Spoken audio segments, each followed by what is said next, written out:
We had to do comps. So what you'll do is you'll log in first to the MLS. You'll go up to search and click full. We're going to then search for the property. So we're going to put the property address in here. So I just first start by putting the house number to see if I can find it that way. We're going to put this under sold. Okay. So typically you're going to be looking at homes that probably haven't been on the market, but this video is going to show you how to do it if they're on the market for starters here. So we'll go to 3664. We'll leave this back one full year from today. That's what it auto sets at. And then we're going to hit view results. Okay. So we're going to see this is the property we're looking for, 3664 Aurora Circle. Okay. We'll click on the MLS here. This is the property that we want to find our after repaired value on, our ARV. So we'll highlight the MLS number and copy it. Okay, and then what I like to do is open a new tab here.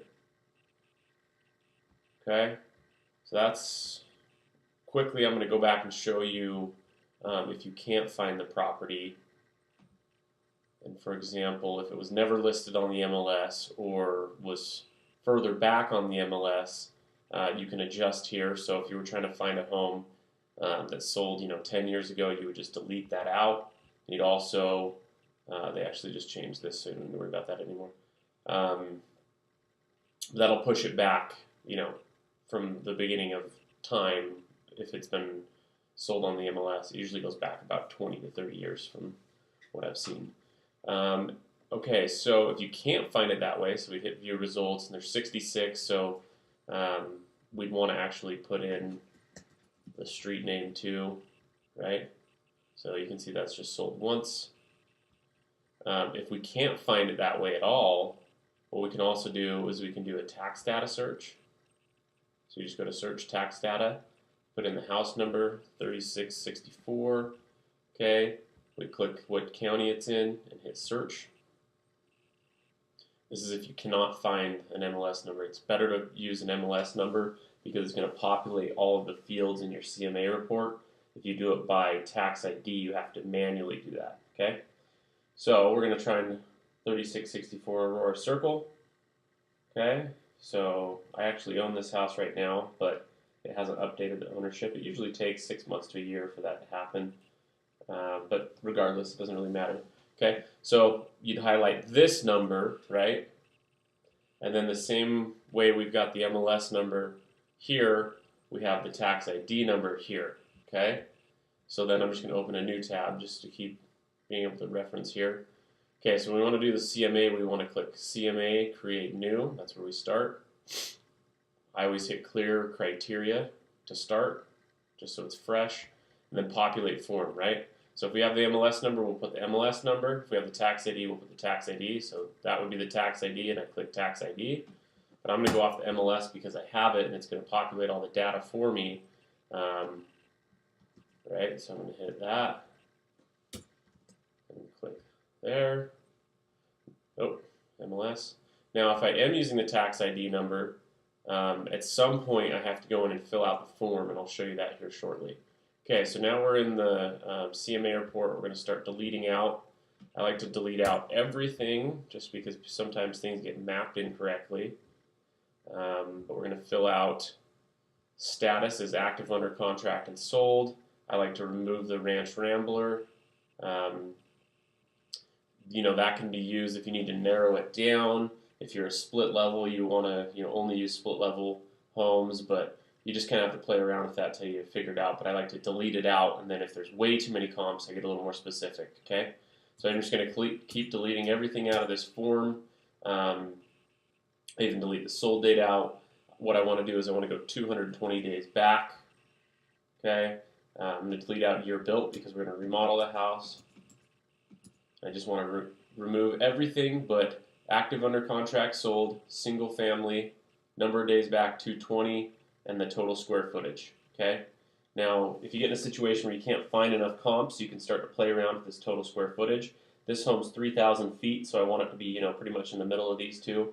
But you can go up and down if you can't find enough comps, but you really want to try and stay within, 500 square feet up and 500 square feet down. Okay. I'm just going to round these down to 2,500 and to 3,500. Okay. And then I'm going to click Search Map. And then I'm going to put Jump to. Okay. So that's where the home is. Now, for Olympus Cove, I can go everywhere above I-215, right? If if the home was in this pocket, you'd want to go between 45th South and 33rd South, and then 215 and 2300 East. Major roads you want to use as boundaries, okay? And then you can narrow it down if you have way too many, so on and so forth. Highland Drive is a major boundary, okay? So the difference between a home above 23rd and below 23rd isn't that drastic. Above 215 and below 215 is drastic because this is a major separator. Highland Drive's a major separator, so homes east of Highland are more valuable than homes west. 13th's a decent separator, 11th's a decent separator, 9th's a decent separator. But the big ones are State Street, 7th, Highland Drive, and 215. So you just have to mess around with that. You want to try and get your comps as close as possible. So if your home's here and you had 10 comps within this boundary, you'd want to stay there, and then you bump out as you need to find more comps. You want to bump out north and south, not east and west, because homes north and south are typically more comparable than east and west. Okay, so we've got this dropped. We're going to hit View Results. There's going to be a lot here, but that's okay. So we're going to click Select All, and then we're going to go CMA Report. Okay, and you'll see it's going to ask you to populate the subject, right? So that's why I like to use the MLS, because it's going to pull all the data for me. Now, if I was using the tax ID, I would just have to come back to the tax ID form at this point, and I would click on the tax ID, and then I'm going to go through here, and I'm actually going to fill out and verify all the square footage, bed, bathroom count, so on and so forth. When you're using the tax ID, you have to be very careful because sometimes it'll totally screw up your square footage. So you always make sure you verify that when you're doing a comp off of a tax ID number. Okay, so I'm going to update here to what my remodel would be. If I was looking at this one back before I bought it, I would say I'm going to make it a 4-bedroom, 2 full bath, and 1 3/4 bath. 1,500 square feet, not going to add any additions, but I'm going to make the basement 95% finished just because I'm going to leave the storage room somewhat unfinished. And then I'm going to make it a 2-car garage instead of a carport. Okay. If there's any concessions down here, you'd want to delete them out. But everything else, that's pretty much how you update it. Okay. So now what we want to do is we want to go along and look at properties that are comparable in our ARV finishes for starters. So we'll kind of cycle through this one. This one looks good. Nice finishes. That's updated. That's similar to what we want to shoot for. And we're just going to delete out the ones that do not look updated and keep the ones that are. Now this one sold for a high price, so this one, potentially you'd want to keep because your home would end up being better than this because, it's halfway remodeled. But if we see something like that, we want to identify why, right? So we're going to look here and see our acreage. This is on half an acre, and half an acre in Olympus Cove is worth a ton. We're only on 0.19, so we're going to get rid of this one. Okay, and so that's what we're going to start doing. We're just going to start deleting out ones that we feel like are not completely comparable. This one's decent. Split entry, though. I don't like that. Split entries aren't comparable. Okay, I try and shy away from those at all costs. Hey, look, there we are. Wow, that's a nice number if that was accurate. These adjust as you delete out. I'm going to remove that out. You don't want to compare yourself against yourself. Okay, we're just going to keep rolling through here. Oh, that's actually could be pretty close to a deal. I like that house. Even though it's a split entry, it's got some cool modern characteristics to it. But I'm going to delete it out because this is a split entry. Okay, this one's active. So you want to keep active under contracts and sold to start with.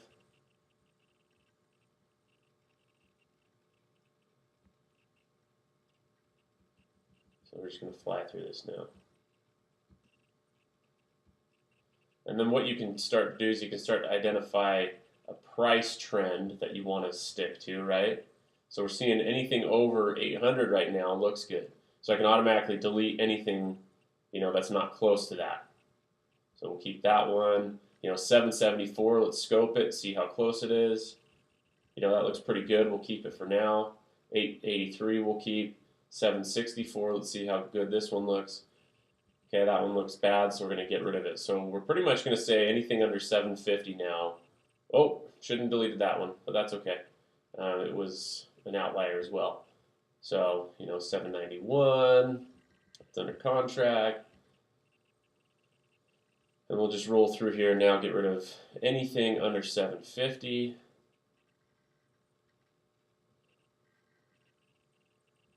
So you can kind of get the feel for what we're doing. We're trying to bring that bottom. Oh, shouldn't have deleted that one.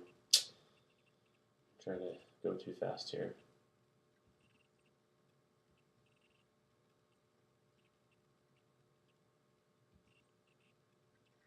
Okay, cool. So now we're going to keep rolling through them, and we want to delete out the ones that aren't remodeled or are serious outliers. Okay, so let's look at this one again. This is the same acreage. Little smaller house. This actually, my buddy just did this one. Place looks pretty cool. So keep that bad boy. Park view. This house is super cool, but 0.63 acres, unremodeled. That's why I sold for a premium. And it was a modern home. Olympus Cove, mid-century modern homes sell for a premium. So this one's okay. Definitely not up to what our remodel standard is going to look like. This home's absolutely amazing. I'm actually using this as a comp on another property. But again, 0.81 acres. We're going to get rid of that one. This is actually right next door to another remodel I'm doing. It's pretty decent. If I didn't have a ton of better comps, I could consider keeping this. But it's kind of dated. It doesn't have, brand new finishes. It's more of a outdated looking home. So this one's been on the market for a while. Fortuna is kind of a busier street. Again, dated in my opinion. It's a nice house, but definitely not up to our standard. This one, could be a good remodel, but it's sold. We're going to move that. Crestwood. This one I've kept an eye on. It's kind of an outlier. Kind of crazy because it's not totally updated. It's sold for a premium. I think a lot of it's because of the view and a decent sized yard. I'm going to keep that one in there just for now. That one we're going to get rid of. It's not remodeled.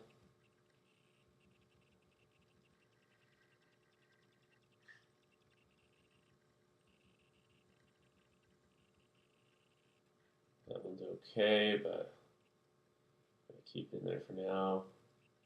So really you want to get it down to, between 5 and 10 comps. 3 is kind of a minimum you would need.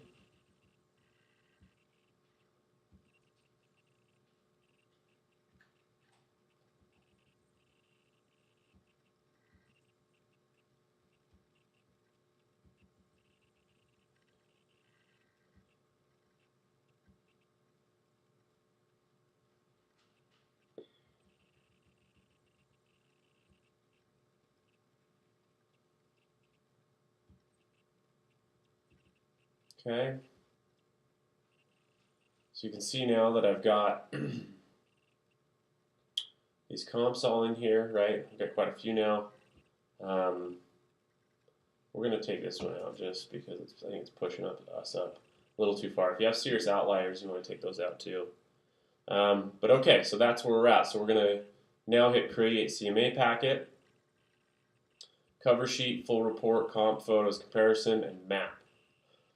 Those are the ones I like to highlight. Print PDF.